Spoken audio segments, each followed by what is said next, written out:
Hi friends, విజ్ఞాన శాస్త్రము స్వభావం టైం మెథడ్స్లో భాగంగా సైన్స్ మెథడాలజీ గురించి తెలుసుకుందాం. విజ్ఞాన శాస్త్రము స్వభావం, సైన్స్ స్వభావం. సైన్స్ ఆంగ్ల పదం సైన్షియా సిరి అనే లాటిన్ భాషా పదాల నుండి వచ్చింది. వ్యవస్థీకరించబడిన జ్ఞానమే విజ్ఞాన శాస్త్రము. సో ప్రకృతి అవసరాలకు మాత్రమే పరిమితమైన సంచిత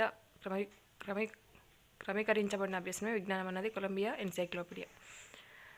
సో ఆక్స్ఫర్డ్ లెర్నింగ్ డిక్షనరీ భౌతిక ప్రపంచాన్ని, ప్రకృతి నియమాలను ఈ విధంగా గుర్తుపెట్టుకుంటే అయిపోతుంది. విజ్ఞాన శాస్త్రం జ్ఞాన విభాగాన్ని, జ్ఞానాన్ని సంపాదించి పరిష్కృతం చేసే ప్రక్రియని రెండింటినీ కలిగి ఉంటుందని ఫ్రిడ్జ్ ప్రాక్టిక్ తెలియజేశాడు. విజ్ఞాన అన్వేషణకు యావత్ భౌతిక విశ్వం ముడి పదార్థమే కేవలం విశ్వం ప్రస్తుత స్వరూపమే కాక దాన్ని పూర్వ చరిత్ర అందరి జీవ ప్రపంచం కూడా. Curl Pearson. విజ్ఞాన శాస్త్రం అంటే ఒక మాపనం. అర్హీనియస్. విజ్ఞాన శాస్త్రం అంటే ఒక మాపనం. అర్హీనియస్. విజ్ఞాన శాస్త్ర అభివృద్ధిలో పాల్గొనే ఎవరినైనా విజ్ఞాన శాస్త్రవేత్త అంటాం. విజ్ఞాన శాస్త్ర అభివృద్ధిలో పాల్గొనే ఎవరినైనా శాస్త్రవేత్త అంటాం. శాస్త్రవేత్తల లక్షణాలు: నిరంతరం శ్రమ, ఓర్పు, సునిశ్చిత పరిశీలన, సహనం, ఏకాగ్రత. So previous bit. శాస్త్రం అంటే పద్ధతి ప్లస్ జ్ఞానం, ప్రక్రియ ప్లస్ ఫలితం, జ్ఞానము ప్లస్ జ్ఞానం నేర్చుకో. ఇక్కడ శాస్త్ర నిర్వచనాల గురించి తెలుసుకుందాం. విజ్ఞాన శాస్త్రం అంటే చేయడం. కొఠారి. శాస్త్రం అనగా అందరికీ విజ్ఞానం. ఎన్పిఏ 86. శాస్త్రం అనగా సత్యాన్వేషణ. ఎన్సిఎఫ్ 2005. సో శాస్త్రం పద్ధతి ప్లస్ జ్ఞానం, ప్రక్రియ ప్లస్ ఫలితం, జ్ఞానం ప్లస్ జ్ఞానం నేర్చుకునే మార్గం, శాస్త్రీయ పద్ధతి ప్లస్ శాస్త్రీయ వైఖరి. ప్రీవియస్ బిట్ అది. విజ్ఞాన శాస్త్ర నిర్మాణం: సంశ్లేషణాత్మక నిర్మాణం, ద్రవ్యాత్మక నిర్మాణం. సంశ్లేషణాత్మక నిర్మాణంలో ప్రక్రియలు, పద్ధతులు, వైఖరులు ఉంటాయి. దీంట్లో ద్రవ్యాత్మక నిర్మాణంలో యథార్థాలు, భావనలు, సూత్రాలు, సిద్ధాంతాలు, నియమాలు ఉంటాయి. ద్రవ్యాత్మక నిర్మాణంలో పరిశీలన ద్వారా పొందిన జ్ఞానం, ప్రయోగ జ్ఞానం, సిద్ధాంత పరిజ్ఞానం, ప్రత్యక్ష పరిశీలన, వివరణలు, పరికరాల పరిశీలన, వాస్తవాలు, నిర్వచనాలు, భావనలు, సూత్రాలు, పరికల్పనలు, సిద్ధాంతాలు, నియమాలు సిద్ధాంత పరిజ్ఞానానికి సంబంధించి ఉంటాయి.